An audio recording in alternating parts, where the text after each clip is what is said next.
life.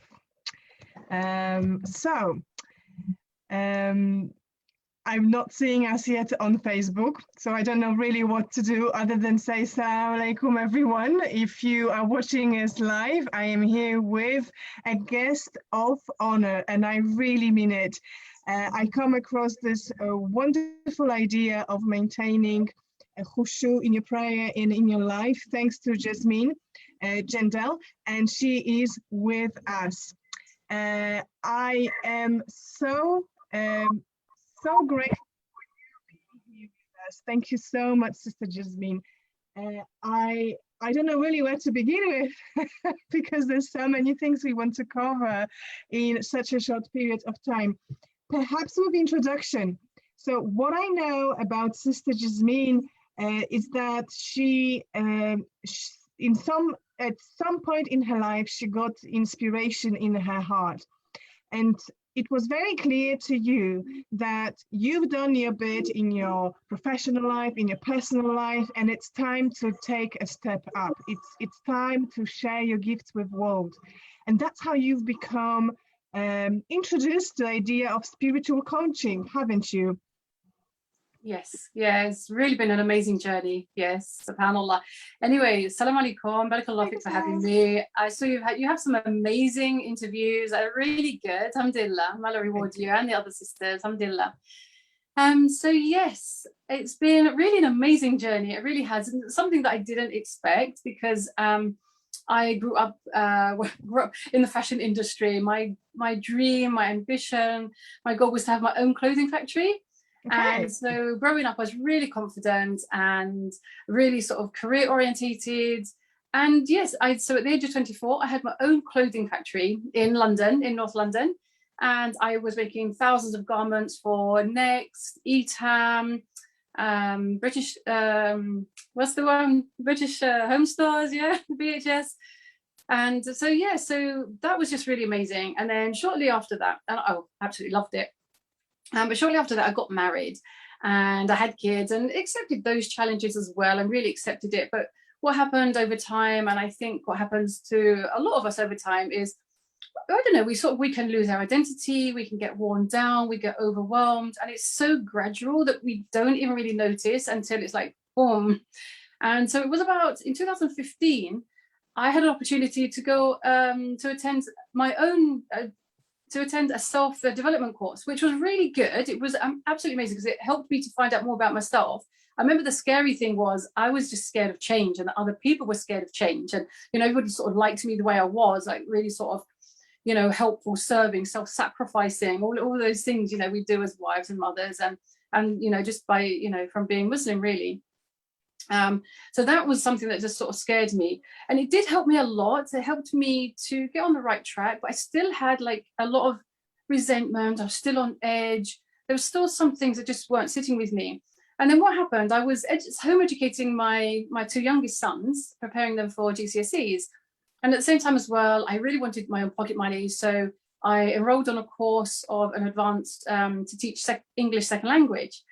And with that came a free mindfulness course.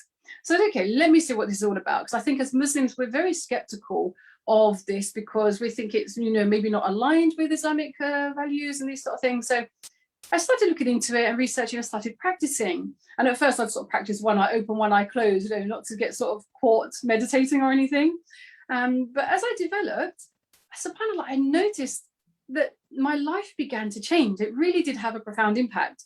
I got my self-confidence back, which I've lost over the years, which really did sort of devastate me. I think that was the main thing, honestly, Aisha, that I didn't like about myself, that I just didn't like that I lost my self-confidence, my self-worth, and all these things I used to have. So I began to get all of these back, and I began to have more resilience to, you know, outside things that are, you know, things that are outside of our control. And I just became like a much stronger person. And it's really a journey. I mean, I've been practicing mindful meditation now for like 3 years, and I still get those lovely aha moments. I still, like, every meditation is different. It really is an exploration of yourself, like your inner soul. And so, yeah, it's been amazing. So what I do now, I coach and I teach other women to help them replace their stress and anxiety, their negative thoughts, beliefs, into empowering positive beliefs. And so I just love that. I'm just so passionate about that because I can completely feel it from you. You already made me excited. I'm sure viewers can say the same thing. yeah, alhamdulillah. Such a humbling and such an exciting hero journey you just shared with us. Thank you so much for that. And I think I already know the answer to a question, how to feed your soul. Is that going to be meditation by any chance? It really encompasses a lot of things. And just to sort of explain as well, that it's very deeply rooted. There's so much, first of all, there's so much is scientific research, right? It's really backed up by a lot of science, over 6,000 research papers. And it's also deeply rooted in Islamic tradition. The Prophet ﷺ, he used to spend, long periods of time in solitude. And it's about pondering, reflecting, and contemplation. It's not, the thing is, it's not at all about emptying our mind, because that's impossible. Our minds are meant for thinking, and you can't stop a mind from thinking. It's like telling your heart to stop beating, or you're going to stop breathing or something. So it really is not about emptying your mind. It's about having a relaxed awareness and an absolute awareness of your thoughts and how that affects your bodily sensations. So once you can connect these, we actually become really in tune with the inexperience, with what we could sort of label as an unpleasant experience or a pleasant experience. We can then treat, memories as memories, planning as planning, instead of, like re-feeling the pain and the suffering, or pre-feeling pain and suffering. So yes, it's about really I hear from you that it has like a ripple effect. I'm sorry, Sister Yasmin. I hear from you that meditation, that you found links in Islamic practice, and I sort of want to come back to it in a minute. It has a ripple effect on your life. It's not only to quieten your mind, a title of our meeting today, but also it sort of affects different spheres of your being. Am I right? Absolutely. It is absolutely, it's so holistic. It can improve your mental and physical well-being, improves your sleep, it increases your creativity, increases your resilience. It has so many benefits. It helps you to have better relationships, because I teach like mindful speaking, mindful listening.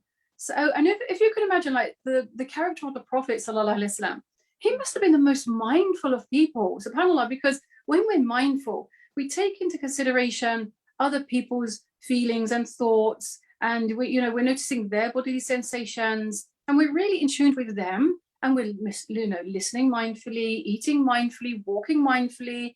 It is so holistic. So it improves your focus and concentration. I noticed with my prayer, I wasn't expecting it to impact my prayer. I don't know what I was expecting really, but how it's impacted my prayer is absolutely amazing. And this is all my clients, they say the same thing, is you're actually really more able to focus in your prayer, because you're more aware of when your mind has wandered off. And this comes from meditating. So back to your question, this actually comes from meditating. When you practice meditating and you notice that your mind has wandered off, and so you bring it back to the focus of attention, this is what we do in our prayer. So unless we have to practice outside of our prayer, because we need like a practice ground, and the prayer is actually the playing ground where we have to have be at our best performance. So we can't expect it to be any different, if you're not practicing. That's how you actually in your business now, you're quite established in your field. That's how you approaching khushu, this idea of being completely immersed in your spirituality, being connected from your fitra state to Allah subhanahu wa ta'ala, to your creator.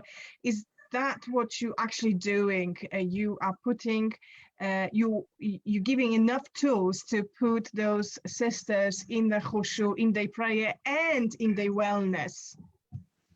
Yes, because it comes from, I think the key to it is, okay, there's two really important steps. First of all, it's actually recognizing your thoughts and being aware of your thoughts. Okay, and recognizing for what they are. They are actually just transient mental events. They're not reality. You are not your thoughts.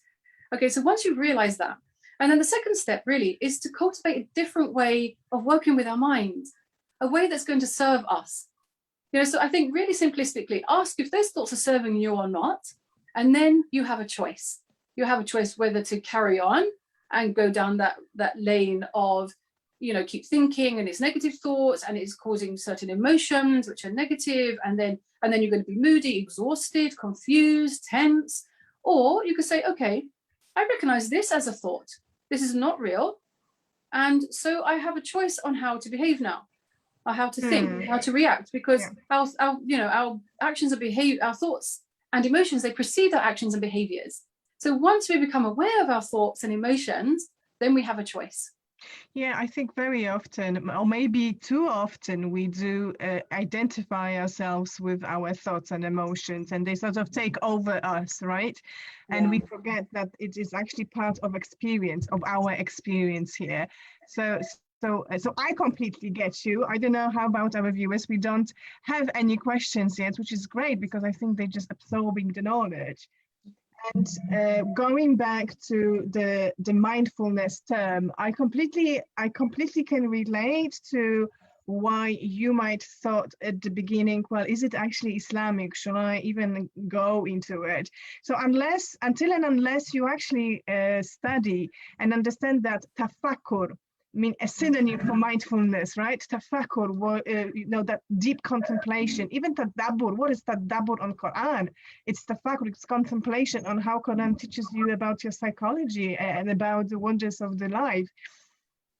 Until you really educate yourself, you as a Muslim, you don't really know that it's already has had the basis. It's already been practiced by our predecessors. And then you have terms like muraqaba, muhasaba. What is muraqaba? It's basically taking yourself into accountability, watching your step. And this is what you're talking about right now, right? It's just your thoughts. Watch your thoughts. Watch your emotions. And then you have muhasaba, right? What is that muhasaba? It's another form of contemplation, but taking yourself into accountability. So just like you said, your behavior is followed by how you interpret your thoughts and how you assimilate your emotions. But muhasaba puts you in the state of being not only aware, but acutely responsible for your behaviors, right? So today we use mindfulness, term mindfulness, and sadly enough, we are not aware that those practices, those directives, they already been placed in our religion, right? And we sort of have to come back to it with the new trends of, psycho, or maybe pop psychology, if you like, right? So sad. So, but at the same time, this is one of the reasons why I'm so happy to have you here with us, so you can explain us, and I think even show us how to do it. So thank you for that. Yes, alhamdulillah, of course, it's my pleasure. As I said, I feel so passionate, and I think, what it boils down to as well is, the quality of our life is directly impacted by the quality of our thoughts. Because if we keep thinking that we are useless, and I had these thoughts myself, I'm useless, I can't do this, but they are just thoughts. And when we change them, there's two things that we can do. We can actually just change them into positive thoughts, like I can do this. But then, we don't want to go down the road of like having just positive affirmations. We're just saying things. Like, we really have to feel a positive affirmation, like I can do this. But as well, if you are having a negative thought, motivation, but if you're having a negative thought, say for example, maybe like we could just try this now. So if you could just think about your favorite negative thoughts. It could be something like, I mess up my life, I'm not worthy. And even not even about yourself, about other people as well. Like, you could just say, oh, why does he behave like this, or he's such an idiot, or something like this. Okay, so if you could just choose one thought, okay, and just say that thought for 20 seconds, right?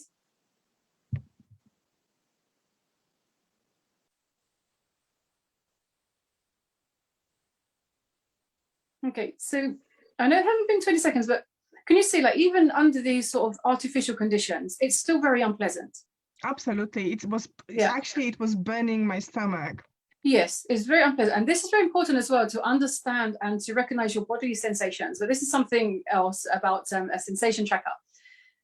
So now, if you put in front of that sentence, I'm having a thought. Okay, so you say the same negative thought, but in front of it, you'll say, I'm having a thought. So for me, I just said to myself, I'm messing up. So if I say to myself, I'm having a thought, I'm messing up. I'm having a thought that I'm messing up. I'm having a thought that I'm useless. Right. And then, like, if you just do that for 20 seconds, all right, just do that for 20 seconds. So you're just putting in front of that negative sentence that you were just saying before, I'm having a thought. And then you say the sentence. I'll leave that with you for a moment.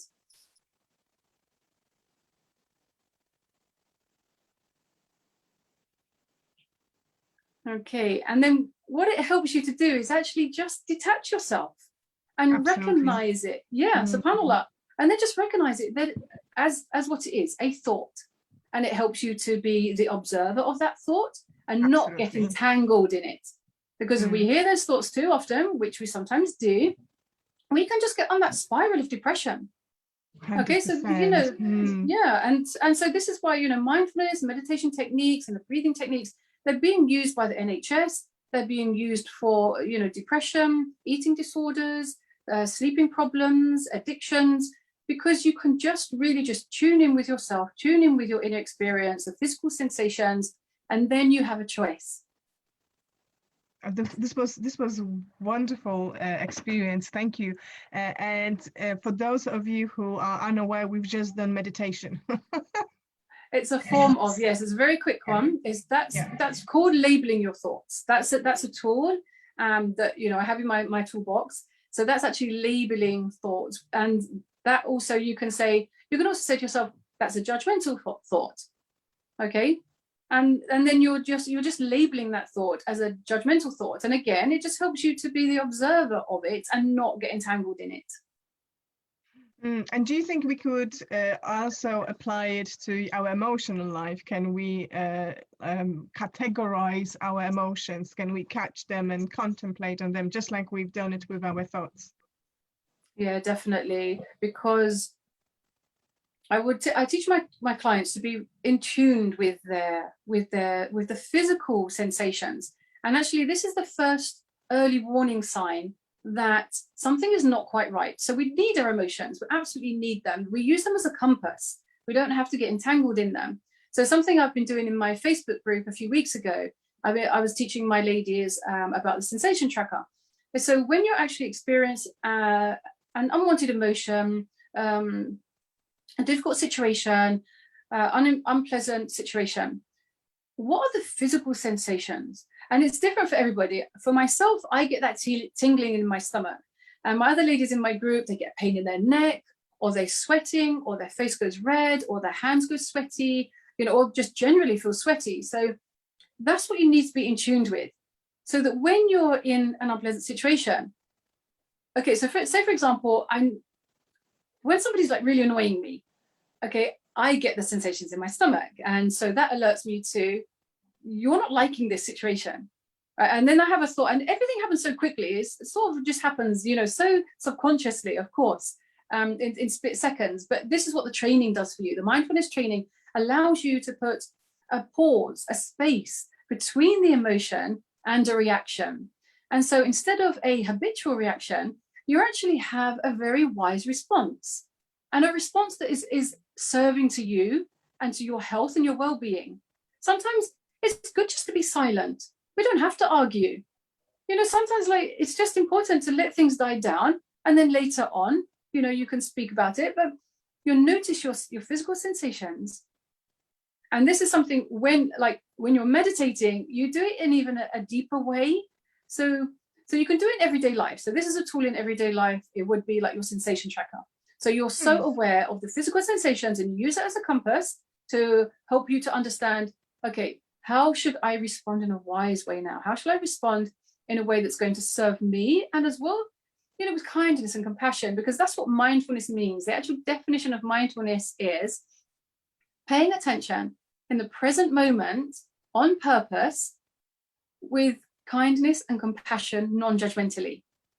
And there's many different definitions, but this is the whole point of it as well. It's for you to have more compassion to yourself, and to love yourself more, and to understand that you are valued, because then you learn to trust your intuition, and that's really important. That's really empowering, right? That's so liberating. Yeah. How beautifully you've just pictured for us this mind, body, thoughts connection. Everything is interlinked, and it's difficult to argue with you. It is the truth, by the law of holism. So thank you so much for making those links clear to us on personal level. And thank you for those tools of labeling your thoughts and in tuning into your emotions. They are so useful. Yes. And without taking too much of your precious time, tell me, how is all of this, that package in your practice? How does this change people's lives? How do they tap into inner happiness? What does it mean, inner happiness, to your clients? To be content and happy in the skin that you're in the life that you have, to have an acceptance for what is. And from an Islamic perspective as well, we've got to have the best opinion of Allah. So whatever we've been through or we're going through, we have to trust in Allah's wisdom. And that's what it does as well. The inner happiness and the peace and the contentment, it will come when you're putting your trust in Allah, and you have hope in Allah and reliance upon Allah, and you're totally putting your trust in Allah. And this is where the inner happiness will come from, because it helps you. Look, if you're thinking too much, you're not making space for spirituality. Do you see? So yeah, we need to quiet our mind, understand our deen and what our purpose in life is, and then it helps us to really have a strong, meaningful connection to Allah subhanahu wa ta'ala, and put our trust in Him. And just think about, like every so often when you're feeling a bit down, or you think life is unfair, remember just one of Allah's names, just one, like Al-Hakim. Allah is the most wise, right? And you could just go with that for like a long time. Like Allah knows everything, So there's different things that we really need to incorporate our Islamic knowledge with mindfulness and meditation as well, because we have to have the best opinion of Allah, and that whatever we're going through, we might not like it. Surah Al-Baqarah, Allah subhanahu wa ta'ala, He says, you might have something that is not good for you, but you like it, right? Or there might be something that you like, but it's not good for you. So we have to remember all of these things, and this is why it's so holistic, and this is how it helps us spiritually and with our health and relationships and performance, because it is very holistic. Once we quiet our mind, then we can get in touch with who we are, who our creator is, and our purpose in life. Absolutely. And we are eternal souls, isn't it? We've been created before we've been incarnated in this body, and our souls will sort of carry on through Barzakh, through Day of Judgment, and so forth. And may Allah subhanahu wa ta'ala grant us all Jannah. Yeah, but again, thank you so much for this abundance of wisdom, and I hope that it is clear to all our viewers how to use techniques in mastering their mind and harnessing their emotions in order to quieten their mind, and at the same time feel the signature self, their soul. The soul is your signature. So that was so beneficial. Thank you so much. We don't have any questions, so I want to say you are almost free to go. But before maybe you leave, you could tell us more about your programs. Because I have plenty to offer here on Facebook. Also, you are on YouTube. You have your groups, you have your programs. I mean, let us know how to find you, and what can you offer to sisters, because I understand you're working with women. Yes, yeah, alhamdulillah. Yeah, I only work with women. So my YouTube channel, I've recorded many meditations And there are many different ways to meditate, and depend on what you need. So I do encourage my clients, when I'm teaching my clients, we meditate together for 10 minutes each session. And it's dependent on your needs. So maybe you need to be more connected to Allah. Maybe you need to be more grateful. Maybe it needs to be a self-loving meditation, or a meditation to boost your self-confidence. So on my YouTube channel, there's many different meditations. I also have my webinar there of how to develop khushu' and my mindful blissful prayer, because that's something that is so valuable to me. On my Facebook group, it's a private women-only group. So what I do every so often, we practice together as a community, which is absolutely brilliant. My 6-week free 6-week mindfulness course. So every week, I mean, it's just the tip of the iceberg of my coaching program, but the sisters are really benefiting. And obviously it's very limited what I can do inside a Facebook group.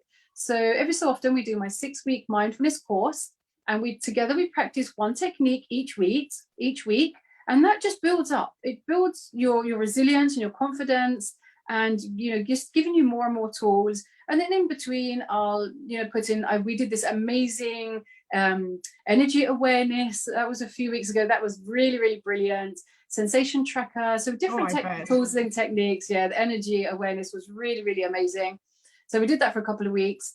Yes, and my coaching program, it's a 3-month coaching program where I work one-on-one with women, really helping them to move forward, understanding what's holding them back, helping them to replace the negative self-sabotaging narrative with positive beliefs, and an acceptance of what is, love, compassion and kindness to yourself.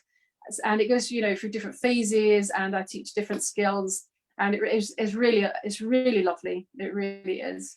Oh, well, I bet all of our viewers are already excited, and I can't wait to visit you in those places, Facebook, YouTube, and your program. So what I suggest, because I know you're also a member of our group, what I suggest to all of you who are rewatching or too shy right now to ask any questions, maybe to ask Sister Jasmine at the end, because I see everyone just being mesmerized by you. No one is asking a questions.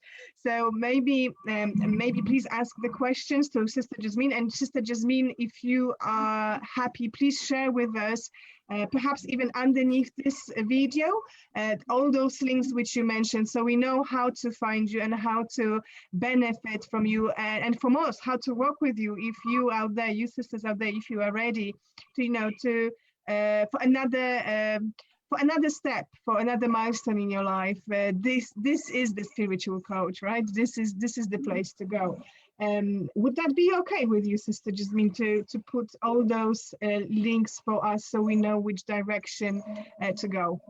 Yeah, that's fine. That's lovely. I'll put the first link. You'll see at the end. It'll say special gifts. So I have some free resources for our dear sisters. Thank you. Some free resources that you can grab.